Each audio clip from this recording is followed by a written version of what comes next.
Hey, what's up, stream keepers, and welcome back to my channel. So thanks again for all the the feedback that you have given, especially on the ones that have really encouraged me to continue making this video and share this information with you guys. Special shout out to I think it's Arctic Wing and also to Ikli Bun. Uh, that what they are saying is that keep doing what you are doing. So thanks for that, and a special shout out to you guys so that I will continue to share whatever information that I have that I've learned from the Taiwanese, and then you know get you guys with the same level of information that I receive.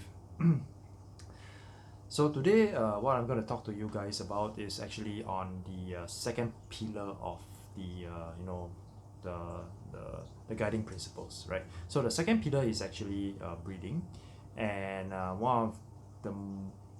one of the things that we look out for is that first, you graduate. For example, you graduate from the first step, which is keeping the streams alive, and then the next thing is about breeding. So I want to share with you guys, why is it so important to breed your streams, right? So you can say that breeding it comes together with it, and it's an entire life cycle, and so on and so forth. Yes, that is partly true, because once you are able to actually breed them, keep them alive, you can actually start breeding them. But as you go along and you progress on with more and more difficult streams and more challenging or high grade streams, uh, this step is actually very very critical. And the reason why it is being focused so much on is actually because you are actually racing against time. Yes.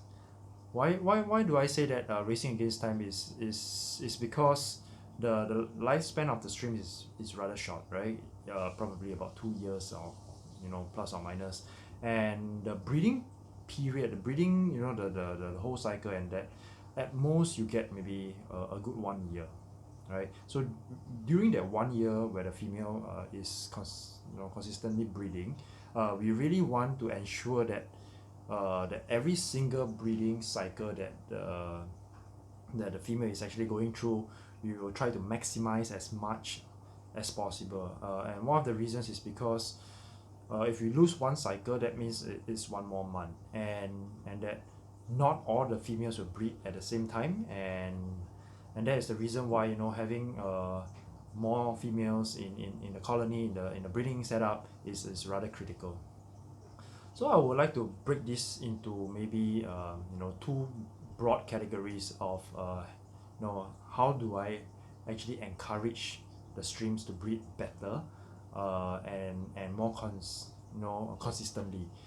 And the first category is actually about maybe it is about food and biofilm. So actually biofilm plays a higher ratio, a higher part in terms of breeding, not so much about the daily feed. And then the second category is about the male to female ratio. So this is two very important things that I would like to share with you guys, and they are kind of interrelated. These two broad categories are kind of interrelated, and throughout this video I will link you guys through this the reason why these two are interrelated. So I'd like to just start off quickly on food. Food is a comprehensive feed, and in one of my videos I've actually talked about wild food, and then you can see that a good draw factor. So I'm not going to talk about that anymore. I'm going to move on to biofilm, and the reasons why biofilm is so important and so key to actually having a female stream actually to consistently breed. So one of the key things about biofilm is that when you have a breeding setup, right? Let's say for example you have 2 males, 8 females, or 3 males, 7 females, right? And then you have that cycle going where the streams are breeding. Maybe the females, you have about maybe 3, maybe 4 breeding streams, females every month. But if you want to get to 3 to 4 to 6 to 7 streams every month, consistently breeding, then biofilm actually comes into play. And one of the reasons is because that I've tested a few tanks, and although I can keep them well with just you know, the daily feed, and then with some leaves. They do breed, yes, but they do not breed as much as when you know introduce an external biofilm so-called creator, right? And the reasons is because, and I've observed this, and also there's quite a few article papers on that, is that actually biofilm is the one that actually triggers or helps the female streams settle and get prepared for getting buried, right? So that is one of the really key important things that I have observed over the years, is that I can feed them well, right? But without a good external source of biofilm, the females tend to shy away from breeding more consistently. So even now when I use biofilm, it does not mean that all of my females will breed at every single month, right? So what we are actually trying to do is that we're going to try and achieve, like for example, if today we are here and we have like 3 to 4 females, every month they are going to get buried. But what we want to do is that we want to increase that much higher, so that the probability of getting the females buried is higher. And the reasons come back to the original intention, is that we are actually racing against time, right? So if let's say you have 10 females and you want them to breed consistently over the next 1.5 years, 1 to 1.5 years, then you probably will have to look into investing in a process where the female streams can quickly breed more and more. Because as you move from pillar 2 to pillar 3, which is, or step 2 to step 3, from breeding to selecting, you will need, or you will require, a lot of mass breeding stream, because not all streamlets colony that come out from the main breeding stock bank will look nice. Like for example, if you're going to breed BFT, right, or you're going to breed boa, the streamlets that come out is not 100% exactly with the same, with like the breeding stock, right? So the thing is that they are not that stable yet, and the probability of getting a very good one, good stream is not that high at this point of time. So the stability is actually what drives the difficulty of the streams. So for example, if let's say let's put things into perspective, let's say you have 10 females and you only have 2 or 3 or even 4 females that are buried at one time, and yes, you may get, you know, maybe up to 80, maybe 80 streamlets or so, but if let's say you're going to have 6 or 7 females that is going to get buried every month, then of course the numbers actually goes up higher. So the probability to actually select where you are in step 3 improves a lot. If you don't have enough streams to actually select, then it becomes very difficult for you to actually progress on to step 3. So that is the reason why, you know, this small little thing like biofilm is so critical in terms of getting, you know, good quality streams, good quality spawn and breed and a large colony of them. So you can say that, you know, oh, what about other type of biofilm creators like Katapang and Chola wood and all that.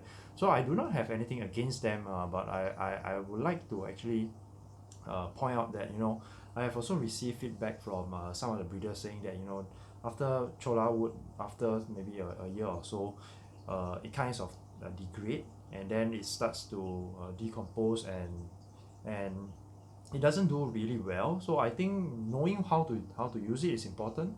While you still can use all these like Chola wood and Katapang leaf, I think those are great things. Just remember that over time you have to change them out as well. They like, for example, Chola wood, they are actually not meant for aquatic usage, right? So I think over the period of time, people think that, you know, oh yeah, this is a good thing that can actually have a hiding space, it can provide some biofilm, and that created that you know, information for Chola wood. So I think that's fine. If you want to use Chola wood, that's fine, but I would not personally use something that is outside, that is meant for us, that are not found actually in the wild or in the tank for my breeding streams. So you can ask me, what about Katapang leaf? So Katapang leaf is I think they are fine. I think they have also antibacterial properties. I think they can be used. They are easy to use, and they also, I think I would rather choose Katapang leaf over chola wood. So Katapang leaf actually takes my vote for that.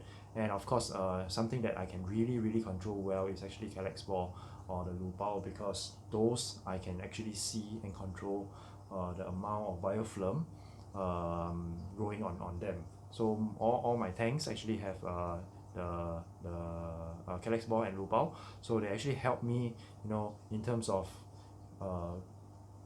keeping my, you know, giving me peace of mind when I have to go out for 3 or 4 days or even up to a week, whereby the biofilm, I know that they can actually serve as a backup secondary food for the female streams, so that they would not, you know, think that, oh, suddenly there is a shortage of food, and they do not want to, they want to skip one cycle of breeding cycle.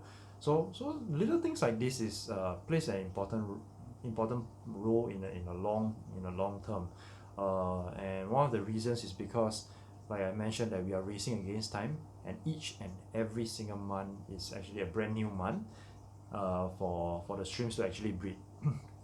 So that's why it is so critical. So actually, moving on to the second portion, which is the male to female ratio, this is also very closely linked to the biofilm part of it. And the reasons is because without sufficient biofilm, or without sufficient food in the tank, then, you know, the males tend to like to cannibalize the female. And especially if, let's say for example, there are some species of or some breed of streams that are more aggressive, like for example OEBTs, the black fancies, the tigers, they are more aggressive, so the males tend to be more aggressive, and they tend to attack the females more aggressively. And this is not shown usually in the crystalline, like PRL, like Santa. These are not so aggressive, but you can actually see that those OEBTs and the black fancy tigers, they are really aggressive. The males are really aggressive.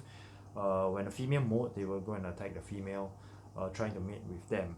So that's the reason why, you know, a healthy male to female ratio actually helps a lot, and it reduces the chances and probability of cannibalization. So what is a good male to female ratio? I have mentioned this. You can actually do 2 males, 8 females, 3 males, 7 females, or if you want to go much larger, you can even do 3 males up to 15 females. And the higher number of females you get, the probability of, you know, having more streams actually increases, right?